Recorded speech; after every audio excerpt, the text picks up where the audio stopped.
Donc il est écrit, la foi vient de ce qu'on entend, et ce qu'on entend vient de la parole de Dieu. Mais la parole de Dieu, quand on parle de la parole de Dieu, c'est pas, je pense seulement la parole de Dieu telle qu'on l'entend, la Bible. Dieu peut vous parler dans un film, et ça sera la parole de Dieu aussi. Quand Dieu créa le ciel et la terre, juste avec sa parole, il les créa. Il n'a pas lu un verset dans la Bible, et puis ça c'est la parole de Dieu aussi. Ça c'est la parole de Dieu. La parole de Dieu, c'est comme notre Père, c'est un modèle.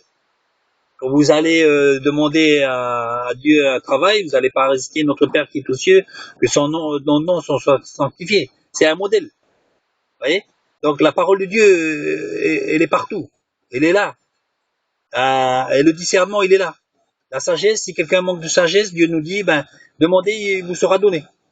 Et la parole de Dieu, il ne faut pas la prendre aussi littéralement. La parole de Dieu, si elle n'est pas accompagnée par le Saint-Esprit, je doute que ça se transforme en quelque chose de positif. Hein. Donc faisons attention. Dans l'Église, c'est pareil. Dieu nous a jamais dit d'être des moutons, dans le sens, j'allais dire, bête du terme.